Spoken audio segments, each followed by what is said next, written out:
ओडिशार चाषी कूल जो दुखद घटना घटी चाषी कूल परिवार रे 2024-25-26 जो सरकार आसचंती से सरकार चाषी कूल को केमती सर्वनाश करने योजना करते आज विजु जनता दल तरफ ये जो चाषी समावेश एवं महिला मान जो निर्यातन समावेश आज दलर वरिष्ठ उपसभापति देवी मिश्र नेतृत्व में जो कार्यक्रम आम सहित समस्त सांसद महोदय समस्त विधायकगण पूर्वतन मंत्रीगण पूर्वतन विधायकगण मेयर डेप्यूटी मेयर सब कॉर्पोरेटर भाई भौणी मैंने जिला परिषद प्रेसिडेंट अध्यक्ष ब्लॉक अध्यक्ष सब सरपंच एवं दलर सब नेतृवृंद आम किए क्या ना ना समस्त हूँ विजु जनता दल सब जन जन टाणुआ नेता समस्त को प्रणाम जनाऊे ये हूँ ओडिशार 90 भाग लोक होती चाषीकूल परिवार एवं आम जाना प्रत्येक अनेक राज्य को आम ये धान चाउल देके अनेक राज्य अभावी पूरण आम करशावासी एवं बारंबार आज चाषी कर्मण पुरस्कार आज राज्य सरकार बारंबार पाई आगामी दिन में किंतु वर्तमान जो भाया राज्य सरकार जो भाया लुचकाली खेल खेलुंटे जे लोक मान धान आनी मंडी में पकाउंटे एवं मिनिमम सपोर्ट प्राइस टाको एमएसपी टाको 3100 करे न दबार कारण कौन एवं मिलर मानकर पैसा ताकर क्यारेज पैसा न दे मंडी धान न उठेबार कारण कौन एवं बारंबार असेंबली रे आमे प्रश्न करूछु जे एथिपे आपण समवाय मंत्री तुरंत इस्तीफा दियंतो मानवर मुख्यमंत्री आसी क्षमा मागत ओडिसा चाषी मान को जे मोर शासन काल भितर मु चाषी कूल को दिने भी हसई पारे नहीं सबुदिन मन में दुख भरी भरी भरी जाइए किंतु यह हूँ प्रतारणा एवं सेमानो शपथ नहीं ओडिशा को चाषी कूल को दरिद्र दरिद्र आहु दरिद्र सीमा रेखा तले नहीं पहुंचापे मानसिकता किंतु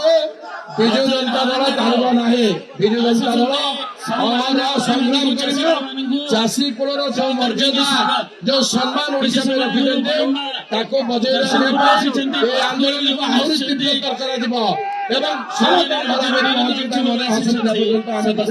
आंदोलन जारी रखी बहुत बहुत धन्यवाद आज अभूतपूर्व भाव आज जो चाषी भाई मान जो उद्दिष्ट विजु जनता द्वारा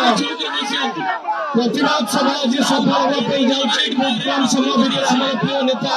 नवीन पट्टनायक आसी पहुंची मो संक्षेप केवल गोटे कथा कही रखा चाहूँगी सबुआड़े चर्चा कर सरकार हूँ डबल इंजिन सरकार मुदेवाई चाहूँगी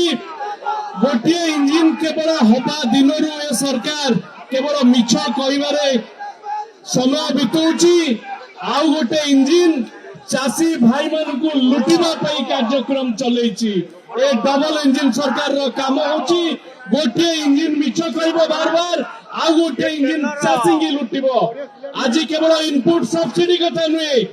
आज ये विधायक अमर अच्छा देवगढ़ रोमांच रंजन विश्वाल मुझे साधारण जनता को प्रेस भाई को जनईदेवाई चाहूँगी जिते विधानसभा प्रश्न होता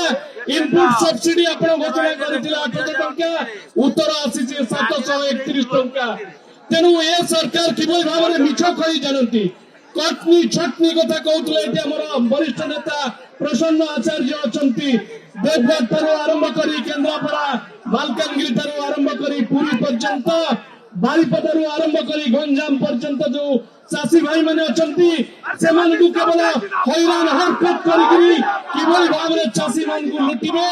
वर्तमान बीजेपी सरकार काम कही रखा चाहूँगी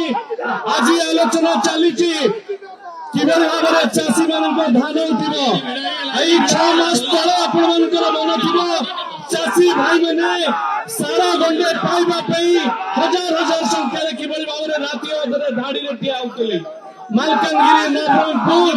एवं कोरापुट चाषी भाई मैंने माँ मैंने पेटरे छाती किभली भाव में छुआटी को धरिक हाथ किभली भाव में अपेक्षा करुले सार पाइबापी सार पाई नथिले मुनाफा को सार दि जाइए लुटिबा चाषी भाई मान को आज ठीक सही अवस्था ଚାଷୀ ଭାଇ ମାନଙ୍କୁ ଲୁଟିବା ପାଇଁ ମୁନାଫା ମିଲର ମାନଙ୍କ ସହିତ ଗୋଟେ ମଧୁ ଚନ୍ଦ୍ରିକା ଏ ସରକାର କରିଛନ୍ତି। ତେଣୁ ମୋର ନିବେଦନ, ଯେଉଁମାନେ ଆଜି ବିଜୁ ଜନତା ଦଳର ଭାଇ ଭଉଣୀ ମାନେ ଚାଷୀ ଭାଇ ମାନେ ଉପସ୍ଥିତ ଅଛନ୍ତି, ଆମେ ଏକାଠି ହବା। ଆଜି ଆଲୋଚନା ଚାଲିଥିଲା, ଆଜି ଏ ପ୍ରତିବାଦ ଚଳକୁ ନବୀନ ପଟ୍ଟନାୟକ ଆସୁଛନ୍ତି। ଯେତେବେଳେ ସରକାର ଥିଲା, ଓଡିଶାର ମୁଖ୍ୟମନ୍ତ୍ରୀ ନବୀନ ବାବୁ ଥିଲେ, ସେ ସମୟରେ ମଧ୍ୟ ଦିଲ୍ଲୀ ଦରବାରରେ ଓଡିଶାର ସ୍ୱାର୍ଥ ଆଘାତପ୍ରାପ୍ତ ହେଲା ବେଳେ ନବୀନ ବାବୁ ମୁଖ୍ୟମନ୍ତ୍ରୀ ଥାଇ ରାଜରାସ୍ତାରେ ଆମ ସହିତ ସାମିଲ ହେଇଥିଲେ। ଏ ହେଉଛି ବିଜୁ ଜନତା ଦଳ କଥା, ନବୀନ ବାବୁଙ୍କ କଥା। ତାଙ୍କ ନେତୃତ୍ୱରେ ଆମେ ସମସ୍ତେ ଆନ୍ଦୋଳନ ଜାରି ରଖିବା। ଏ ସରକାରକୁ କିଭଳି ଭାବରେ ବିତାଡ଼ିତ କରିବା, ସେଥିପାଇଁ ଆଜି ଦିନର ସଂକଳ୍ପ ନେବା। ସମସ୍ତଙ୍କୁ ଧନ୍ୟବାଦ। ବନ୍ଦେ ଉତ୍କଳ ଜନନୀ।